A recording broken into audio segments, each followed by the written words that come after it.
Hey guys, welcome back in YouTube channel Nikku Chaudhary vlogs. हम बात करने जा रहे हैं अरमान मलिक की फैमिली के बारे में। घमासान मची हुई है इनके अंदर और कोई भी शांत होने का नाम नहीं ले रहे हैं। जहां पर एक दूसरे की ऑडियो लीक करने की बात की जा रही है या कहे कि भाई रिकॉर्डिंग की जा रही है, उनको लीक करने की बात की जा रही है। पूरा मामला क्या है उसके बारे में बात करते हैं। दरअसल जब से सरोज घर छोड़कर गई है, हाँ, हर एक दिन वीडियो डालती है कि मुझे कंट्रोवर्सी नहीं चाहिए और फिर कुछ ऐसी बात कर देती है कि सामने से रिप्लाई आता है। वहीं दूसरी तरफ अब तक मोर्चा संभाला हुआ था सपना ने, जहाँ पे सपना रिप्लाई दे रही थी। अब सपना के साथ साथ उनकी बड़ी बहन यानी कि सुनीता भी आ चुकी है इसी भी असमंजस में। मतलब ये कहें कि इसी लाइन में सुनीता भी आ चुकी है। सुनीता भी लड़ रही है अब सरोज से। दरअसल सरोज ने लड़ते लड़ते एक बात कही थी कमेंट मारते मारते कि भाई मेरे पास तो रिकॉर्डिंग है, डाल दूं। जिस बात का कोई औचित्य नहीं था वो बात बार बार की जा रही थी। कहीं ना कहीं ऐसा लग रहा है कि सरोज को ये चीज़ पसंद नहीं आ रही है कि भाई ये भाई बहन एक क्यों हो गए और सुनीता जो है वो अरमान के घर क्यों चली गई।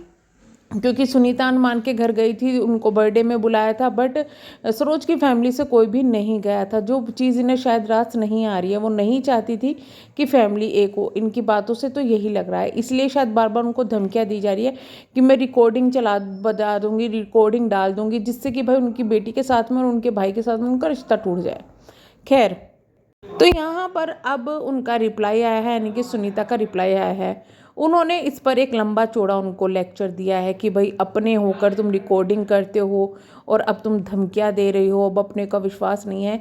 यानी कि ये कहे कि सरोज सुनीता जो है वो घर की तो कुछ बात नहीं बता रही, लेकिन एक लंबी चौड़ी वीडियो सिर्फ इसी चीज़ के लिए बना दी कि भाई रिकॉर्डिंग के लिए क्यों बोल दिया।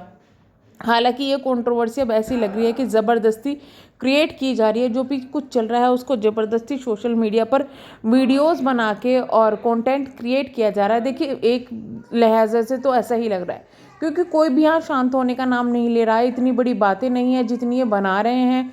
रिकॉर्डिंग की अगर बात बोल दी तो उसके लिए एक लंबा लेक्चर दे दिया जाता है। अगर किसी के लिए एक बात बोलती तो उसके लिए लंबा लेक्चर दे दिया जाता है। तो बहुत सारी चीज़ें यहाँ पर खुलकर सामने आ रही है। इन लोगों को ये समझ में नहीं आ रहा है कि भाई ये व्लॉग्स नहीं होते, आप व्लॉगर हैं या फिर आप रिएक्शन देने वाले हैं या आप जवाब देने वाले हैं। आपको खुद ये डिसाइड करना है। व्लॉगिंग ये नहीं होती जो ये चीज़ कर रहे हैं कि बार बार हर एक में इससे लड़ रहे हैं उससे लड़ रहे हैं। ये कोई किसी तरीके की व्लॉगिंग होती ही नहीं है। और अगर इसके खिलाफ कुछ बोल दिया जाता है, इनके लिए कुछ कहा जाता है, तो फिर इन लोगों को बहुत सारी प्रॉब्लम हो जाती है, बहुत ज़्यादा प्रॉब्लम हो जाती है। और ये लोग बोलना शुरू कर देते हैं कि हमारे ऊपर ये रिएक्शन बन गया, हमारे ऊपर वो रिएक्शन बन गया। आप लोगों की हरकतें ही ऐसी है। व्लॉगिंग छोड़कर सब कुछ कर रहे हो, आप लड़ रहे हो, भिड़ रहे हो, लेकिन नाम रखा हुआ है कि हम व्लॉगर हैं। तो या तो आप अपने आप को व्लॉगर कहना बंद कर दीजिए कि आप व्लॉगर हो, या फिर आप कहें कि भाई हमारी चैनल पर इसी तरीके की वीडियो आएंगी, बात खत्म। क्योंकि लोग अगर व्लॉगिंग देखना पसंद करते तो व्लॉगिंग देखने ही आएंगे ना। लड़ाई झगड़ा और आपकी फैमिली कंट्रोवर्सी में लोगों को इंटरेस्ट नहीं है। वो जब तक इंटरेस्ट लेंगे जब तक कि आपके घर का सब कुछ बर्बाद ना हो जाए। जिस समय बर्बाद हो गया तो कोई आपको पूछने भी नहीं आएगा। तो ये चीज़ समझना बहुत ज़रूरी है। और फिलहाल इतने बड़े होने के बावजूद बच्चों की तरीके से जिस तरीके से इस फैमिली में लड़ाई हो रही है, सब कुछ हो रहा है, और ये अभी से नहीं है, पिछले 1 डेढ़ साल से यही चीज़ें चल रही है। जब से सपना जो है अरमान मलिक के घर से आई है, जब से यही चीज़ चल रही है। कभी कालू मोड़ से संभाल लेते हैं, कभी कोई मोड़ से संभाल लेता है। हर कोई अपने आप को साफ दिखाता है और फिर दूसरा उसको अच्छा बोलता है और फिर बुराई करने लग जाता है।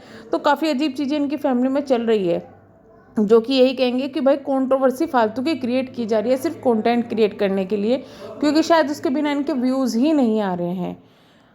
तो ये कहेंगे कि थोड़ी समझदारी से काम लो। अगर अरमान मलिक भी इसी तरीके से करने लग जाए कि वो सिर्फ जवाब आप लोगों के सवालों की और इन चीज़ों के देने में, अपनी फैमिली मैटर को यूट्यूब पर बैठ के सुलझाने में, तो उनके चैनल भी ठप हो जाएंगे। वो इतने इनके व्यूज़ आते हैं, इतने सब इनके मिलियन में फॉलोवर्स हैं, वो भी ठप हो जाएंगे। तो हम करते हैं वीडियो को एंड, मिलेंगे नेक्स्ट वीडियो में। तब तक के लिए बाय बाय।